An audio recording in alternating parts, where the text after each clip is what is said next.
Hallelujah. जय मसीह की प्रियो।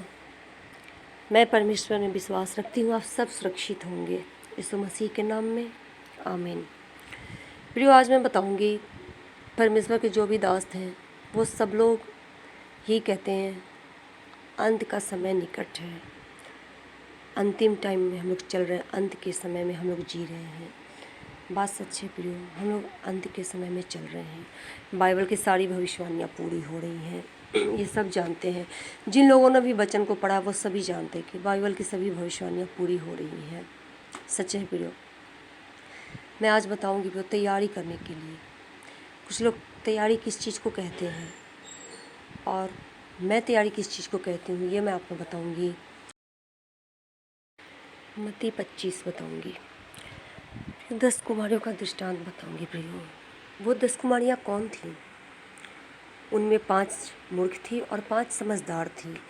वो 5 समझदार कुमारियाँ वो थी जो अपने साथ में मशाल भी ली और तेल भी लिया उन्होंने अपनी कुप्पी में। तेल किस चीज़ को दर्शाता है? तेल हमारे जीवन में प्रार्थना है, वचन है, फास्टिंग है, इस चीज़ को दर्शाता है। 5 मूर्ख वो थी प्रियो जो सिर्फ मशाल ली, उन्होंने अपने साथ में तेल नहीं लिया, और जब दूल्हे के आने में देर हुई तो वो सब सो गई, उग गई, और उगने के कारण वो सो गई कि अभी आने में देर हो रही है।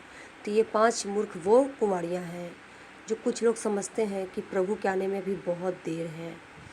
उनका जीवन ना तो वचन के अनुसार है और ना जैसा प्रभु बोलते वैसा है। उनके जीवन में प्रभु का कुछ भी ऐसा नहीं है। उनका जीवन, मैं बहुत से लोगों को जानती हूँ, बहुत करीब से जानती हूँ।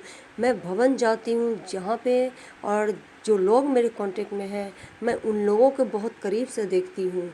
वो चर्च में तो जाते हैं, प्रेज द लॉर्ड, हालेलुया, जय मसीह की करते तो हैं, पर जब वो बाहर निकलते हैं तो मैं बिल्कुल उन लोगों को देखकर मुझे यकीन नहीं होता कि ये वही लोग हैं जो अभी परमेश्वर के भवन में जाके और लोगों से जय मसीह की कर रहे हैं, प्रेज द लॉर्ड कर रहे हैं, और वो बाहर आके उनका अलग 2 रूप लेके वो लोग घूमते हैं प्रियो।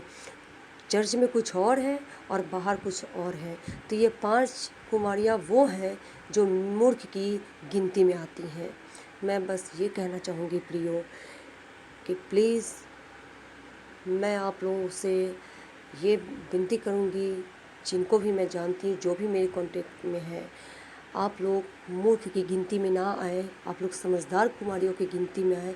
समझदार वो कुमारियाँ हैं 5 जिनके जीवन में प्रार्थना का जीवन, उपवास का जीवन है, वचन का जीवन है, जो प्रभु के वचन के अनुसार जिनका जीवन है।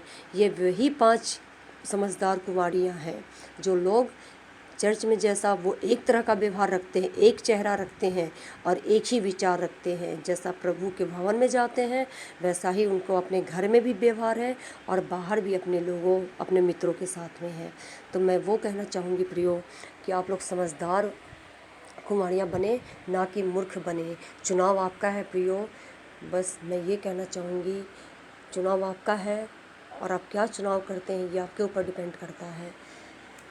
प्रभु यीशु मसीह बादलों पर आएंगे और जब हम सब उठा लिए जाएंगे, उनकी कलीसिया उठा ली जाएगी, और जब हम प्रभु के राज्य में जाएंगे और जब वो उसके सिंहासन के सम्मुख हमें खड़ा किया जाएगा, तो हम किस श्रेणी में आना चाहते हैं प्रियो? हमें समझदार कुमारियों की श्रेणी में आना है, हमें मूर्खों की श्रेणी में नहीं आना है। और जो मूर्ख भी खड़ी होंगी वहाँ पर और समझदार भी खड़ी होंगी, और प्रभु उन लोग से सीधा सीधा कह देगा कि मैं तुम्हें नहीं जानता। तो वो 5 मूर्खों के बारे में वो बोला गया है कि दूल्हा आया, द्वार बंद हो गया। 5 समझदार कुमारियाँ उनके साथ में गई और द्वार बंद कर दिया गया। किसके लिए द्वार बंद किया गया? वो 5 मूर्खों के लिए बंद किया गया। तो ऐसा ना हो प्रियो कि हम सब जब उठा लिए जाएं और जो मूर्ख हैं वो यहीं पे रह जाएं, वही कलेश को इस संसार में फेस करने के लिए, उस कलेश का सामना करने के लिए। तो मैं ये चाहूँगी प्रियो, हम कोई भी नहीं चाहते कि हम मूर्खों की श्रेणी में आए, हम सब समझदार कुंवारियों की श्रेणी में आना चाहते हैं। चुनाव आपका है प्रियो। आप लोग का जीवन कैसा है ये आप अपने जीवन को जांचें, और अपने जीवन को, जो भी भाई बहनें अपने जीवन से भटके हुए हैं, अपने मार्ग से भटके हुए हैं, तो अपने मार्ग को प्लीज़ सुधारें। आप सब अपने मार्ग को सीधा बनाए। परमेश्वर ने क्या कहा, यूहन्ना बपतिस्मा देने वाला क्या कहता है, प्रभु का मार्ग सीधा करो। तो हमें प्रभु का मार्ग सीधा करना है। प्रभु का मार्ग कैसा है, जैसा वो उसका वचन बोलता है वैसा हमें चलना चाहिए। हमें अपने जीवन को वैसा ही रखना चाहिए। और जो भी हमारे लोग हैं, जो हमारे संगति में हैं, हमें उनको भी उसी जीवन को, उसी सीधे मार्ग पे चलने के लिए मोटिवेट करना चाहिए। अगर आप, प्रभु क्या कहता है कि जिसने अपने पापों गुनाहों को छोड़ दिया और जिसने अपने पापों से पश्चाताप करी, उन पर दया की जाएगी। तो मैं यही चाहूँगी, प्रभु दयालु है। वो तो अपने बैरियों को भी मरने से कभी प्रसन्न नहीं होता। वो तो अनुग्रहकारी परमेश्वर है। वो विलम्ब से क्रोध करने वाला परमेश्वर है, वो क्षमा करने वाला परमेश्वर है। अगर अब तक हम लोगों ने जो भी गलती गुनाह अपराध किया है तो हमें क्षमा मांगना चाहिए और अपनी गलतियों को छोड़ देना चाहिए। और हमें समझदार कुमारी बनना चाहिए आने वाले समय के लिए और प्रभु में राज्य के प्रवेश करने के लिए। जब हम प्रभु के राज्य में जाएं तो हमारे साथ वो मशाल भी होनी चाहिए और वो तेल भी होना चाहिए जिसके लिए प्रभु ने द्वार खोल दिया। तो हम वही चाहते हैं प्रियो कि हमें समझदार कुमारी बनना है, मसाल भी रखना है अपने साथ में और तेल भी रखना है। जय मसीह की प्रियो। आगे और भी मैं बताऊंगी आपको वचन से। आप मेरे चैनल को सब्सक्राइब लाइक ज़रूर करें। और जो भी अगर कुछ गलतियाँ हो तो आप कमेंट बॉक्स में लिख सकते हैं। मैं सबके कमेंट का चाहती हूँ, ज़्यादा से ज़्यादा जिनके भी कमेंट आए मैं जवाब देना चाहती हूँ। मैं फ्री होती हूँ तो हमेशा कमेंट्स को पढ़ती हूँ और उनको मैं उस कमेंट का रिप्लाई देती हूँ।